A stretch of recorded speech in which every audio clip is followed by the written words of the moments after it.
et l'iPhone 11 Pro Max, mais également le petit frère, l'iPhone 11, qui lui aura droit à une vidéo séparée. Alors concernant les nouveaux iPhone 11 Pro et 11 Pro Max, ils ont désormais la dénomination Pro. Ce sont les modèles très haut de gamme. Pourquoi et comment on va voir la différence? Premièrement, deux tailles d'écran exactement les mêmes que l'on a aujourd'hui sur l'iPhone XS et les XS Max, 5,8 pouces et 6,5 pouces pour les deux tailles d'écran, mais qui ont cette fois-ci un écran Super Retina HDR avec beaucoup plus de lumière, de couleurs restituées et des noirs beaucoup plus profonds. On l'a vu ici en démo, ça rend franchement plutôt bien. Mais là où ça va réellement changer, c'est sur le dos du téléphone. Désormais, ce n'est plus du verre simplement. On va passer sur une texture assez particulière, un peu mat, avec 4 coloris bien distincts. On va avoir le gris sidéral, l'argent, le vert nuit qui est un tout nouveau coloris très joli, et enfin le or très classique mais très sympa. Du coup l'arrière maintenant n'est plus comme avant, c'est plus du vert, c'est cet effet mat un peu très joli au toucher, alors ça prend un peu les traces de doigts mais beaucoup moins que le vert, et ça c'est plutôt cool. Mais surtout la grosse différence, c'est bien entendu, vous l'aurez vu, ces 3 capteurs positionnés à l'arrière du smartphone. Le premier, le grand angle, le classique, un capteur de 12 millions de pixels qui est sur les iPhones depuis des années. Le second que l'on connaît aujourd'hui sur les iPhone 10 et le 17, c'est bien entendu le téléobjectif, toujours avec un capteur à 12 millions de pixels. Et enfin, le dernier et troisième capteur, c'est bien entendu le fameux ultra grand angle qui fait plaisir. Pourquoi? Parce qu'on l'attendait. Voilà, on l'attendait. Ça permet quoi? Ça permet, à la place de zoomer dans l'image, de dézoomer et d'avoir beaucoup plus de choses dans la scène.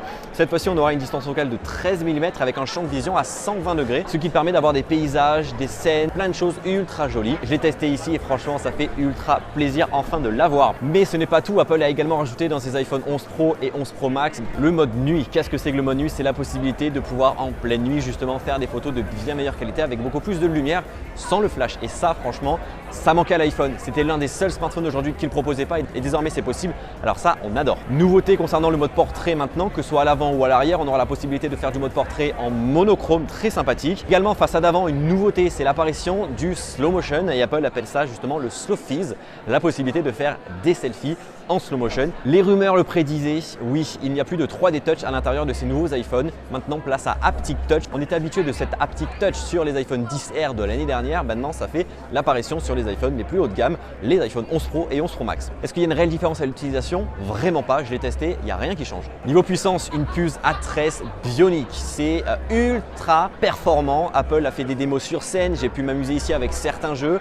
C'est ultra performant, ça ne lag pas du tout, mais après en soi, on ne va pas se le cacher, la puce A12 Bionic qui est aujourd'hui sur les iPhone 10S et 10S Max est largement suffisante, mais qui peut le plus peut le moins, donc c'est bien entendu bon à prendre. Ce fameux processeur A13 permettra une grosse nouveauté, c'est d'avoir plus de batterie sur ces nouveaux iPhones, jusqu'à 4 heures de plus pour l'iPhone 11 Pro et jusqu'à 5 heures de plus que son prédécesseur, donc l'iPhone 10S Max, pour le 11 Pro Max, et ça franchement c'est pas négligeable. Sans compter le fait que enfin dans la boîte on a un chargeur 18 watts qui est fourni pour pouvoir faire de la recharge rapide. C'est exactement le même chargeur que l'on avait dans la boîte des iPad Pro nouvelle version qui sont sortis fin 2018. Du côté de Face ID, l'encoche ne bouge pas, par contre Face ID évolue. On a un Face ID 30% plus puissant et plus rapide, et surtout Face ID sera enfin capable d'être déverrouillé quand l'iPhone sera posé à plat avec des angles beaucoup plus obtus ou aigus, ça dépend de l'utilisation. En soi, ces nouveaux iPhone 11 Pro et 11 Pro Max, on en réellement sur le capot. Apple a réellement mis l'accent sur ces nouveaux téléphones sur la partie photo, et c'est aujourd'hui ce qui manquait, on va pas se le cacher, à l'iPhone, c'était sa partie photo.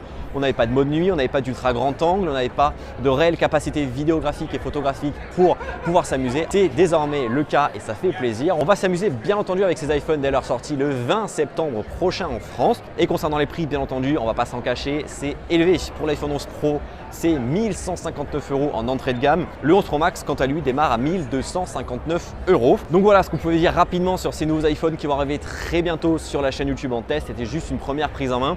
N'hésitez pas bien entendu à lâcher votre gros pouce bleu dans la barre des pouces bleus pour cette exclu comme ça, d'être ici en Californie.